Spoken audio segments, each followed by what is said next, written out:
Michael Burser, Mr. Neeraj Srivastava, Second Assistant, Mr. Shiva Siddiqui ji, in charge Junior School, Mr. Sharon Mulkai, in charge Preparatory Department, Mr. Malcolm Verder, House Master Cornwallis, Mr. Alfred Holmes, House Master Leons, Mr. Deepak Sahai, House Master Martin, Mr. Alan Marison, Dean of Studies, and Mr. Mayank Tiwari, CCA Coordinator. All the teachers and the staff of Lamateria College, the parents and the guardians, and the students who are participating in this grand event, which started at 5:30. We are close to 2 hours now, close to 7:30, and we're still on. आप सबको आज के इस खूबसूरत शाम को, जिसमें मैंने बच्चों को उनके एनसीसी की हुनर को देखा, इतने तमाम सारे बच्चों को पुरस्कृत करने का मुझे सौभाग्य मिला। मुझे बताया गया कि कॉलेज में लगभग 3,500 बच्चे हैं, तो 3,500 बच्चों में 293 बच्चों को आज पुरस्कृत किया गया। और इसके बाद ये पूरा ईयर दैट वाज, इसके माध्यम से पूरे साल भर की झलक दी गई। मैं इसके लिए यहाँ के प्रिंसिपल मिस्टर गैरी डोमिनिक को बहुत बहुत तहे दिल धन्यवाद देता हूँ। मैं सामान्य तौर पर हर एक पब्लिक स्पीकिंग हिंदी में करता हूँ, तो मेरा कमिटमेंट है मैं हिंदी में ही सभी जगह बोलता हूँ। भारत सरकार के एक लंबी उम्र में सचिव लिखा हुआ हर मुद्दे में हिंदी में बात करता हूँ। अगर यहाँ कैसे तो हिंदी न जानते हो तो ऐसे हालत में हमारे प्रिंसिपल साहब से अनुमति लेकर मैं हिंदी में बोलना चाहूँगा। Thank you. अगर ऐसे लोगों ने हिंदी ना तो मैं कहता हूँ सबको हिंदी पढ़ते हैं, पेरेंट्स भी सारे हिंदी जानते हैं, तो हिंदी में बात करना चाहूँगा। सबसे पहले मैं उन तमाम सारे बच्चों को जिन्होंने आज के इस prize annual prize distribution day के दिन यहाँ पे आकर के पुरस्कार प्राप्त किया, उनको अपने तरफ से बहुत बहुत बधाई देता हूँ। ये शुभकामनाएं भी देता हूँ कि वे आने वाले समय में अगर वो नंबर 2 थे तो फिर नंबर 1 के तरफ, अगर वो एक विषय में टॉप करते तो बाकी भी विषयों में करना चालू करें, अगर वो एक गेम में करते थे तो और भी गेम में पार्टिसिपेट करें। एक इवेंट में एजुकेशन डिबेट बहुत सारे इतने सारे इवेंट मैंने देखे, अगर एक में करते तो दूसरे में तीसरे में धीरे धीरे वे अपनी प्रतिभा को और आगे बढ़ाएं, क्योंकि ये मौका है आपको एक प्रतिभावान बच्चा बनकर के देश के लिए एक अच्छा नागरिक बनने का। मैं उन तमाम सारे पेरेंट्स को जिनके बच्चों ने यहाँ पे पुरस्कार प्राप्त किया या उनके अभिभावकों को, उन सबको भी अपने तरफ से बधाई देता हूँ। तो मुझे मालूम है कि जब बच्चा यहाँ पे कुछ अच्छा करता है, चाहे अपने क्लास में अच्छा करता हो, अपने हाउस में अच्छा करता हो, अपने स्कूल में अच्छा करता हो, उसके पीछे हमारे पेरेंट्स और उनके अभिभावकों की भी मेहनत होती है। तो आपने अपने बच्चे के साथ जो काम किया, देश का एक भावी नागरिक बनाने के लिए, आप सबको मैं अपनी तरफ से बहुत बहुत बधाई भी देता हूँ।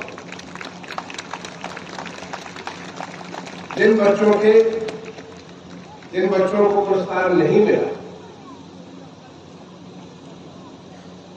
उनको भी और उनके पेरेंट्स को भी ऐसा नहीं कि पुरस्कार नहीं पाने जो देते, हो सकता है उनकी मेहनत में कोई छोटी कमी रह गई, लेकिन आगे आने वाले समय में आप और पुरस्कृत होंगे और अच्छा करेंगे। इसके लिए मैं शुभकामनाएं भी देता हूं, क्योंकि हर एक बच्चे में पूरी संभावनाएं हैं, वो बहुत कुछ अच्छा कर सकता है। केवल उसे अपने आप को देखने की जरूरत है, अपने शरीर की क्षमता को, अपने मानसिक क्षमता को, अपनी आध्यात्मिक क्षमता को समझने की बात है। फिर आप देखेंगे कि आपका बच्चा ऐसे गिर उठेगा जिसकी आपने कल्पना नहीं की होगी। अगर आप बीज बोते तो बीज बोने से ही पौधा नहीं बन जाता, उसमें फल फूल नहीं आते।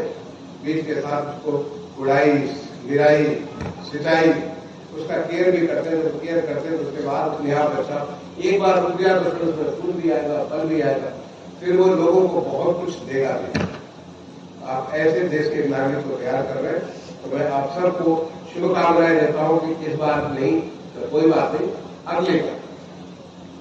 कुछ बच्चों ने जब मैं उन्हें पुरस्कार दे रहा था तो मुझसे बोले कि मैं आपके जैसा IAS अधिकारी बनना चाहता हूं।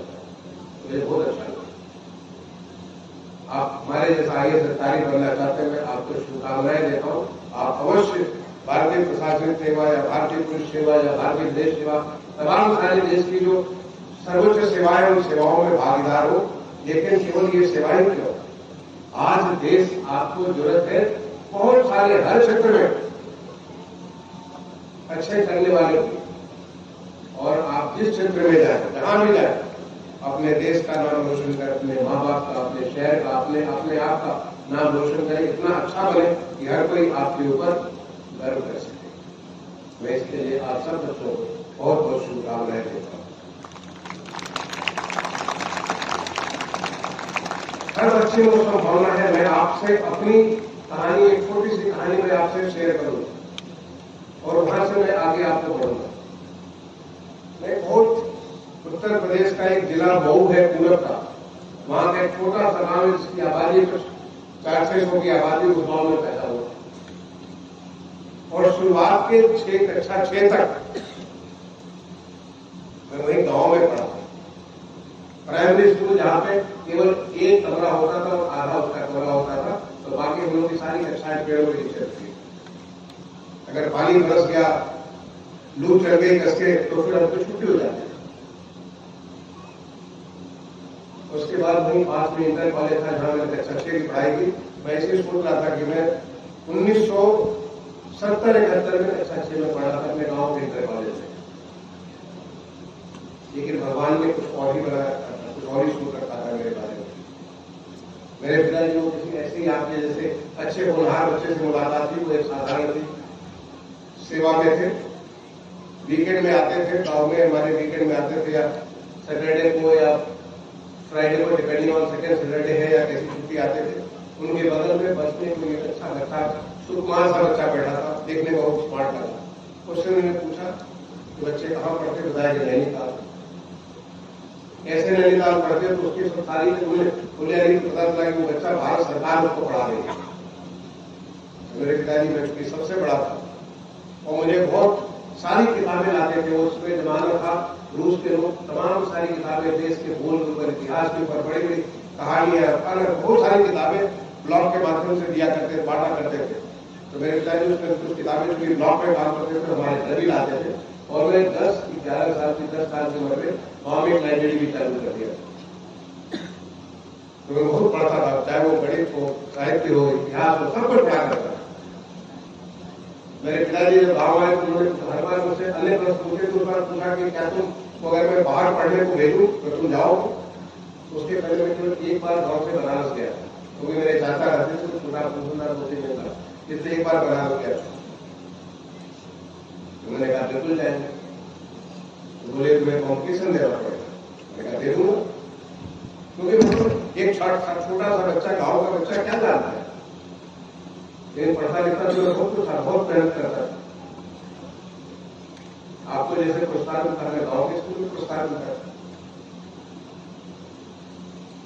मैंने कहा भर देंगे आप, और भर दीजिए, मैं कॉम्पिटिशन दे दूंगा। और भगवान ने वो व्यवस्था बना रखी थी कि वो फॉर्म भरा पिताजी ने मेरे, और जो पहला कॉम्पिटिशन हुआ स्टेट लेवल का, उसमें मेरा क्वेश्चन नंबर 1। उसमें कोई दूसरी बड़ी की परीक्षा होती थी, उसमें मेरा पहला स्थान आया पूरे उत्तर प्रदेश में।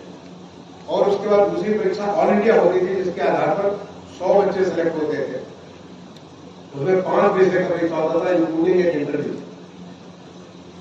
और वो परीक्षा में पूरे देश में क्वेश्चन नंबर 5, पूरे देश में 5 स्थान। ये नई परीक्षा नहीं दे रहा था, परीक्षा मेरे भगवान दे रहे थे।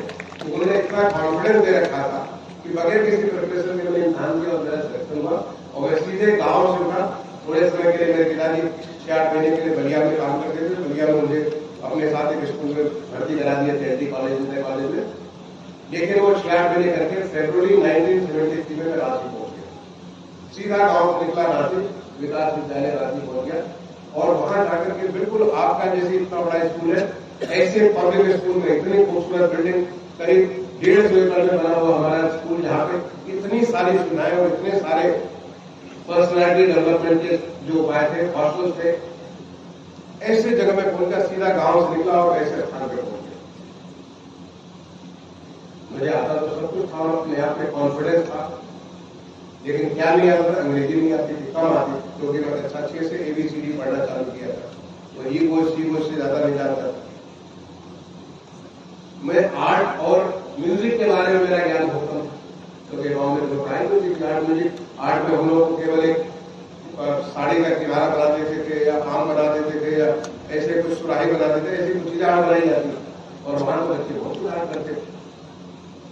उन बच्चों के बीच में मैं पहुंचा, तो मेरे टीचर्स ने शायद मैं क्योंकि फरवरी में पहुंचा था और इम्तहान अप्रैल मई के महीने में इम्तहान था, अप्रैल के महीने में इम्तहान था, तो टीचर्स ने मुझे आर्ट में और म्यूजिक में दोनों में पास कर दिया, थोड़े नंबर देकर के। मुझे ख्याल है कि म्यूजिक में मुझे 35 नंबर आए और आर्ट में मुझे 40 नंबर आए। उन्होंने पास कर दिया, मैं फेल हो गया, लेकिन बाकी चीज में मेरी बराबरी का कोई करने वाला नहीं था और मैं अपनी कक्षा में तीसरा स्थान आया।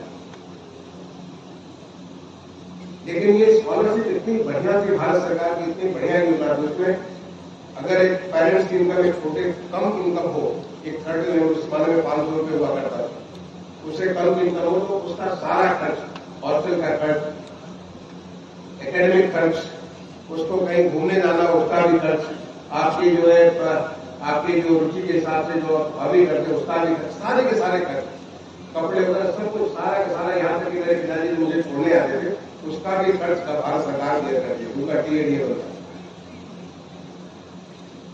और मुझे शुरुआत में अंग्रेजी कम आती थी, इसलिए अंग्रेजी के लिए मुझे स्पेशल कोचिंग गई, उसका भी खर्च भारत सरकार ने दिया था। नतीजा 6 महीने के भीतर में बच्चों के बराबर आ गया और उसके बाद क्लास में नंबर 2 पोजीशन आया, फिर कभी पीछे नहीं हुआ, नंबर 1 पोजीशन हमेशा। और बच्चों जब मैं वहां से हायर सेकेंडरी करके निकला 1977 में, तो मैं स्कूल का कैप्टन भी था, स्कूल का बेस्ट बॉय भी था, स्कूल का टॉपर भी था। वो बच्चा जिसको अंग्रेजी नहीं आती थी, उस बच्चे ने वहां के स्कूल के सारे, यहाँ तक कि मेरा एडमिशन इंग्लैंड के एक कॉलेज में हो गया, वहां के स्कूल के माध्यम से, जो कि वहां का इंग्लैंड के टॉप 5 कॉलेजेस में हुआ करता, वहां एडमिशन भी हो गया। लेकिन साथ ही साथ मेरा IIT में भी सिलेक्शन हो गया, NSTS में हो गया और मैंने IIT ज्वाइन करना समझा नहीं। जब बच्चे जब आप लोग इतने सारे पुरस्कार दे रहे थे, तो मुझे वही दिन याद आ रहे थे 1977 कि जब मैं हर एक, चाहे वो डिबेटिंग का हो, एजुकेशन का हो, स्पोर्ट्स का हो, हर जगह में पुरस्कार लिया करता, लिटरेचर का हो उसमें पुरस्कार लिया करता, और मैं हमेशा भगवान में विश्वास करता था, काम मैं कर रहा हूँ, पुरस्कार मुझे भगवान दे रहे हैं। उसके बाद मैं IIT पहुंच गया और IIT में अभी तक मेरा रिकॉर्ड कोई तोड़ा नहीं है।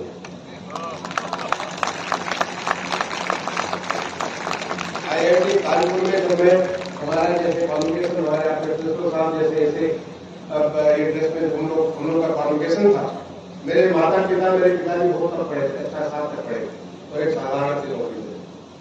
मेरी माता अनपढ़ थी, लिख पढ़ नहीं सकती थी, लेकिन पिताजी बहुत भक्त थी, वो भी वहां पे हॉल में थे।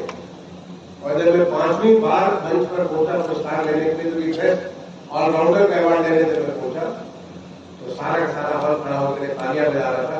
मेरे माता पिता उसमें दोनों हो गए, क्योंकि इसमें हमारी क्षमता में, इसलिए आपको ये कहानी कह रहा हूं क्योंकि आप में असीम क्षमता है, केवल आपको पहचानने की जरूरत है। आपका कहीं कोई कमी नहीं है, हर बच्चे को सुनता है। जब मैं बच्चा केशव मित्तल बार बार आ रहा था, तो मैं ध्यान कर रहा था कि कैसे वहां के हर चीज में जितनी सारी IIT की एक्टिविटीज होती थी, मैं वहां पे आज भी 10.0 के साथ में पास आउट किया था। अपने क्लास में भी फर्स्ट था, पूरे बैच में भी फर्स्ट हुआ करता था। ऑल इन मैंने पूरा IIT के बैच में फर्स्ट था। और वो इसलिए उसके साथ साथ ऑलराउंडर भी थे। वो इसलिए समझता कि हर जगह में पार्टिसिपेट करता था और ये मान के चलता था कि ये मैं जो कर सकता हूँ वो करूंगा, बाकी भगवान मेरा साथ दे, तो वो मेरे लिए काम है। बच्चों, तुम्हें इतनी क्षमता है कि आप इसकी कल्पना नहीं कर सकते हो। अनेक बच्चे को क्षमता है जो कर रहा है। मैंने दूसरे बच्चों को मैंने देखा कि जब बच्चे आ रहे थे पुरस्कार लेने के लिए, बिल्कुल सीरियस, चाहे आप टेंशन में हो, मैं वॉच कर रहा। मैंने कई उसका भी थोड़ा सा स्पाइल करो, अभी तो पुरस्कार लेने आ रहे हो, कोई परेशानी नहीं तो थोड़ी स्पाइल करो। बच्चों इतनी बढ़िया स्माइल कर रहे थे कि देख के दिल खुश हो जा रहा। When you smile, you give smile to the rest of the world. दुनिया को आप खुशी देते। कुछ बच्चे आ रहे थे अपना हाथ पीछे बांध कर, दोनों हाथ पीछे बांध करके आ रहे। वो छोटे में हम लोग बंदर वाला गेम देखते थे, बंदर बंदरिया का नाच देखते थे, दोनों हाथ बांध देते थे और इसको नाचा करते थे। मैं सोचा ये कैसे, मैंने प्रिंसिपल साहब से मैंने पूछा ये दोनों हाथ बांध करके बच्चे चल रहे, क्या यहाँ पे इसकी ट्रेनिंग दी जाती है? देखा कि कुछ लोगों को, कुछ बच्चे हमारे एक हाथ पीछे ला रहे, दूसरा हाथ से चले आ रहे, क्योंकि ये this is lack of confidence. आप में उस आत्मविश्वास की कमी है जिसके नाते आप हाथ को बांध रहे हो। क्यों बांध रहे? कुछ लोग नेता चल रहे अपना हाथ बांध करके चल रहे, क्यों बांध रहे? हाथ को खोल के चलो, हाथ को खोल के चलो। आपको एनसीसी, मैंने भी आपका स्काउट भी किया है, एनसीसी भी किया है, एनएसएस भी किया है, स्कूल में भी किया और IIT में भी किया। तमाम सारे कैंप्स किए मैंने, बहुत सारे आपका एडवेंचर कोर्स के, बहुत सारी चीजें। ICC के ऊपर जो मैं यहाँ पे आया था, कानपुर बताया कि मैं अंडर ऑफिसर हुआ करता था IIT कानपुर में। तो आप खुल के चलो, अपने व्यक्तित्व को खोलो, बांधो नहीं। अगर आपने पीछे बांधा, आगे बांधा, तो फिर आप डूब जाओगे, आपका प्रवाह डूब जाएगा, आप नहीं आगे बढ़ सकते। जब बच्चे हम पढ़ा करते थे, जब हम स्कूल से पास आउट किए थे, तो हमारे सामने बड़ी थोड़ी सी संभावना है, बड़ी थोड़ी सी हमारे सामने होता था कि जो बच्चा IIT में आ गया वो तो बहुत अच्छा हो गया। IIT नहीं आया तो और चंद कॉलेज थोड़े से इंजीनियरिंग के वहां पे आ गया, चलो वो भी ठीक है। नहीं तो चलो दिल्ली विश्वविद्यालय के कुछ कॉलेजेस में, अच्छे कॉलेजेस में आपका एडमिशन हो गया, वो अच्छा है। नहीं तो पेरेंट्स परेशान कि इस बच्चे का क्या करेंगे, मेडिकल में नहीं हुआ, इंजीनियरिंग में नहीं हुआ, तो क्या करेंगे बच्चे। लेकिन आज जब हम बात कर रहे हैं, आपसे 2024 में बात कर रहे हैं, मुझे बड़ा अच्छा लगा, प्रिंसिपल साहब ने बात कही और बड़ा गर्व महसूस हुआ मुझे। आपको भी गर्व महसूस होगा, जितने सारे पेरेंट्स और जितने सारे बच्चे, जब उन्होंने कहा कि this is 178 prize, annual prize distribution ceremony. 1845 से आप प्राइज दे रहे हैं, 1845 से 178। Think of it, your college is, आपका ये college is going on since 1845। लोग थक जाते हैं, 5 साल, 10 साल, 20 साल, 25 साल, 50 साल में थक जाते हैं। आप 178 साल से चल रहे और आगे अनंत पता नहीं कितने साल तक चलेंगे। ये आपका रिलीजियस हो रहा है,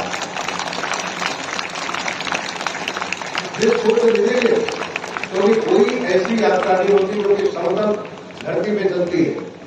कोई ऐसी यात्रा नहीं होती जिसमें उतार चढ़ाव नहीं होता है, ऊपर नीचे नहीं होता है।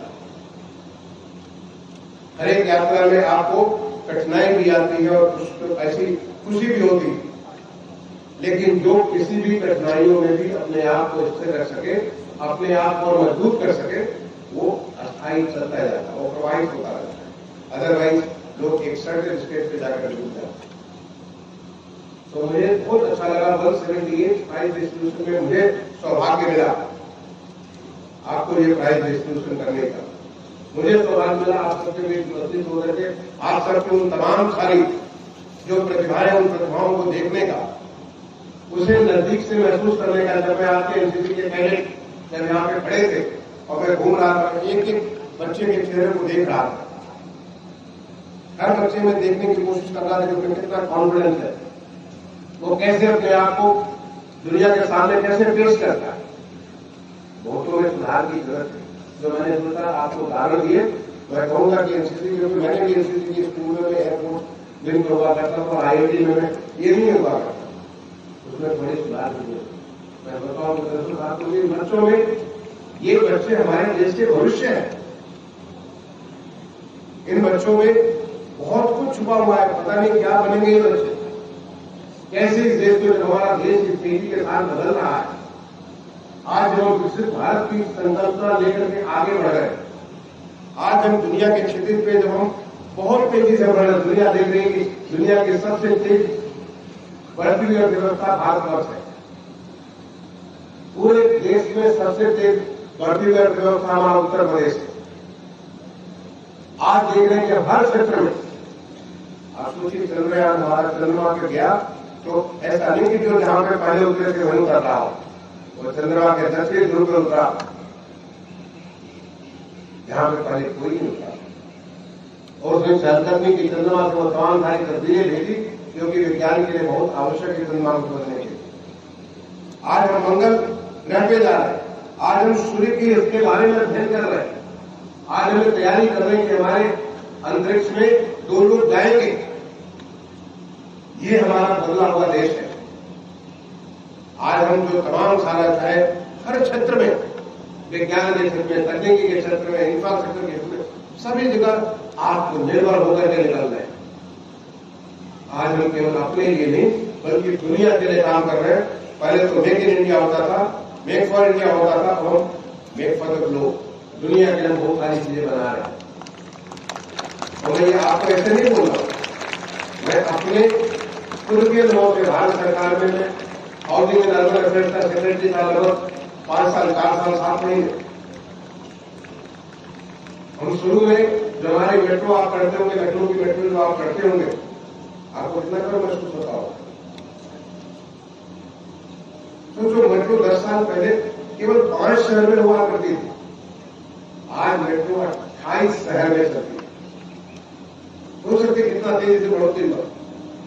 250 किलोमीटर से भी होता है, 900 किलोमीटर ज्यादा मेट्रो, करीब 1600-1700 किलोमीटर मेट्रो में काम चल रहा है। देश का पहला RRTS हमारे देश में आ गया, और ये तो हमारी प्रगति हुई है। लेकिन प्रगति के साथ साथ मैं आपको बताना चाहूंगा कि पहले हमारी जो मेट्रो बनती थी तो सारी मेट्रो विदेशों से आती थी, कोरिया, साउथ कोरिया से आती थी, इटली से आती थी, जापान से आती थी। और फिर एक ऐसा वक्त आया जब हम रोटेन हुंडई से वहां से मेट्रो के सब पार्ट्स लाते थे, उसको सारा का सारा हम DML में उसको जोड़ करके बना करके अपनी मेट्रो को चला लेते। लेकिन आज आपको जान करके गर्व होगा, आज हमारे देश में 4 फैक्ट्री है, जो कि एक बड़ौदा में है गुजरात में, बम्बार्डियर, एक श्री सिटी है तमिलनाडु और आंध्र प्रदेश के बॉर्डर पे जहां पे है असम, BML है जो कि बेंगलोर में है, और टीटागढ़ है जो कि कलकत्ता में है। ये 4 फैक्ट्री जहां से मेट्रो बन रही है, और ऐसी मेट्रो जो दुनिया की बेस्ट मेट्रो है वो बन रही है। और हम न केवल अपने देश को आत्मनिर्भर है, हमारी सारी मेट्रो की रिक्वायरमेंट पूरी कर रहे हैं, बल्कि हम विदेशों में भेज रहे हैं। भारत सरकार के सभी लोगों को आपने बताया कि मैं चेयरमैन DMRC था, केवल DMRC का चेयरमैन नहीं था दिल्ली मेट्रो का, मैं पूरे देश के सारे मेट्रो का चेयरमैन हुआ करता था। उत्तर प्रदेश के मेट्रो का चेयरमैन होता था, पूरे देश का चेयरमैन हुआ करता था। और हमने जाकर के असम की फैक्ट्री से फ्लैग ऑफ किया कि ये हमारी मेट्रो जो है मॉन्ट्रियल जा रही है, ये ब्रिस्बेन जा रही है, ये सिडनी जा रही है, जोहान्सबर्ग जा रही है।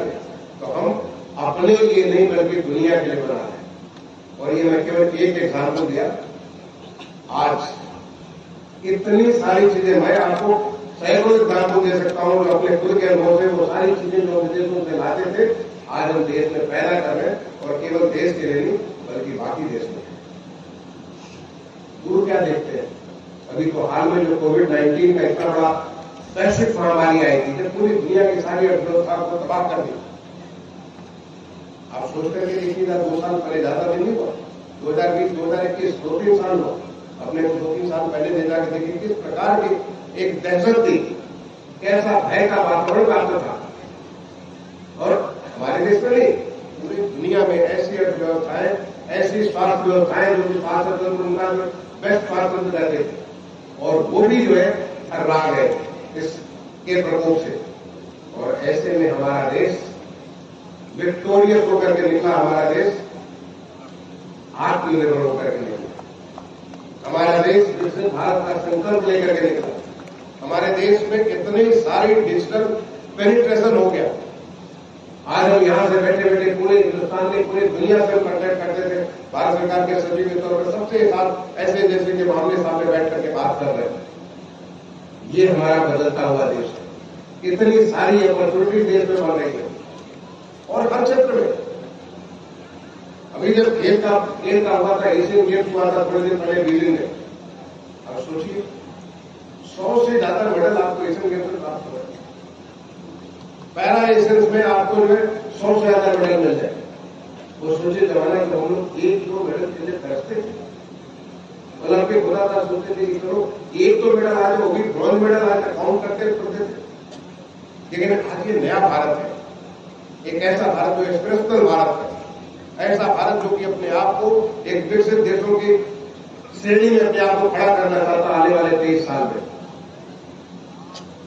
ऐसा भारत जो कि अपने हर नागरिक को बेहतर से बेहतर सुविधा देना चाहता है।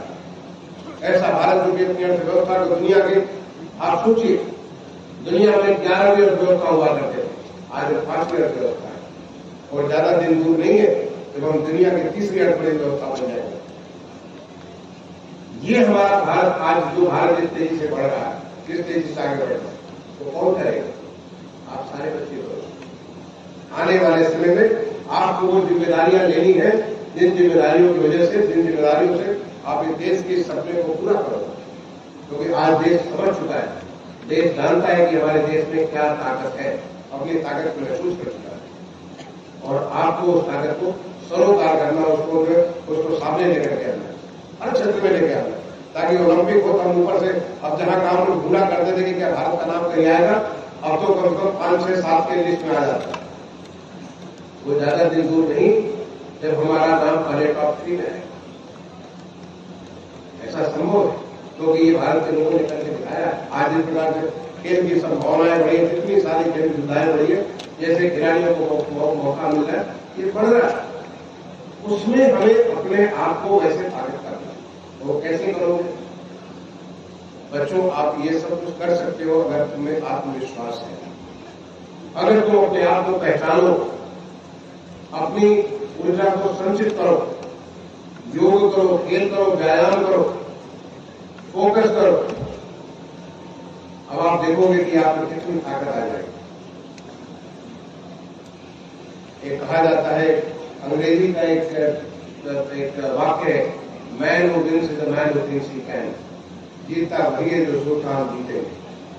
जीता वो कभी नहीं है जो सोचने पहले कि मैं हार गया हूं, मैं हार सकता हूं, मैं हार जाऊंगा।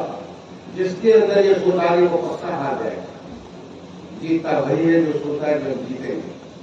इसलिए उस विनर भाव से, उस विनिंग के भाव से आप जाओ और जहां भी क्षेत्र में जाते हो कोई मुश्किल काम नहीं है, क्योंकि आप संतान उन ऋषियों के, आप संतान उन तमाम सारे देश के, जो अगर हम नाम बताएं, ऐसे लोगों के संतान हो जिन्होंने आज से 2000 साल पहले, 4000 साल पहले उन चीजों को देखा जो आज वो नहीं देख पा रहे। आप संतान हो ऐसे लोगों की जो हमारे देश को, दुनिया का 1/3 अर्थव्यवस्था भारत में हुआ करती थी, केवल हम 1000 साल की गुलामी के दौरान कुछ भूल गए। एक बार दोबारा वक्त है कि फिर से हम देश को उसी उद्भव में, उसी स्थान पर लेके जाए जो हम डिजर्व करते थे, हमेशा से डिजर्व करते थे।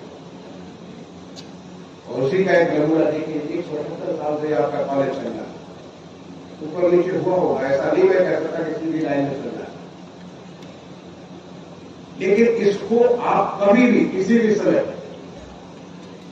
इसे आप एक रफ्तार दे सकते हो। मुझे इस बात का बहुत गर्व है कि मैं इस कॉलेज का सीनियर ट्रस्टी हूं। इस कॉलेज के बारे में बहुत कुछ निर्णय लेने का भगवान ने मुझे आज मौका दिया है, और ये मैं आपको आश्वस्त करता हूं कि जो भी मैं निर्णय लेता हूं, ये सोच करके कि हमारे भारत के आने वाले भविष्य को तय करने वाले बच्चे। जब मुझे लिख दिया आपके प्रिंसिपल साहब ने, तो मैंने देखा कि इतने सारे आर्मी में, एयरफोर्स में, स्पोर्ट्स में, जहां का इतने सारे सिविल संसद में इतने सारे लोग यहां से जाकर के बढ़े, वो नंबर और बढ़ सकता है और बढ़ेगा भी, केवल आपको उसको एहसास करने की जरूरत है। तो ये हमारा जो एनुअल प्राइज डिस्ट्रीब्यूशन का डे होता है, एनुअल प्राइज डिस्ट्रीब्यूशन डे अपने आप को एक बार अपने को समझने का भी दिन होता है,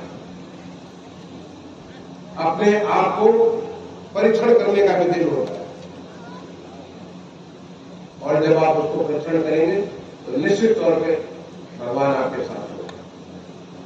ये ईश्वरीय शक्तियां होती हमेशा जो मेहनत करता है उसके साथ होती है। तो मैं तो आप सबको बच्चों इस शिक्षा के लिए मुझे बड़ा अच्छा लगा। मुझे बताया गया कि आपको की पढ़ाई होती है, वो काम में बोलता है, आपके साथ होता है। ये हमें न केवल पढ़ाई होती है, पढ़ाई के साथ साथ आपको संस्कारवान बनाया जाता है, पढ़ाई के साथ साथ आपके व्यक्तित्व का विकास किया जाता है, पढ़ाई के साथ साथ आपको एक अच्छा नागरिक बनाने की शिक्षा दी जाती है। निश्चित तौर पर अगर ये व्यवस्था आगे चलती रही तो ये सारे के सारे बच्चे, आप पहले तो खुद पे गर्व करोगे कि हमने ये काम किया है, आपके परिवार के लिए गर्व दोगे, अपने इस शहर के लिए, अपने स्कूल के लिए और अपने प्रदेश और देश के लिए। मैं आप सारे बच्चों को अपनी तरफ से बहुत बहुत शुभकामनाएं करता हूं। भगवान का आशीर्वाद आप सबके बना रहे। आप जो सोचते हो वो करो, लेकिन ये करने के लिए एक बात ध्यान में रखना कि हमेशा अपने आप को प्रेजेंट में रखो और do the best in the present. आज अगर बहुत अच्छा करोगे तो कल तुम्हारा अपने आप बनता चला जाएगा। Always do your best in the present, have the confidence, एक संकल्प लेकर के चलो और इस बदलते हुए देश के लिए ऐसा संकल्प लो कि हम देश के लिए, देश को हम वो सब कुछ देंगे जो आज देश जिस रास्ते पे चल रहा है, हम उसके राहगीर नहीं बल्कि उसके सहायक बनेंगे, उसको वो मोटिव देंगे, उसको मोशन देंगे।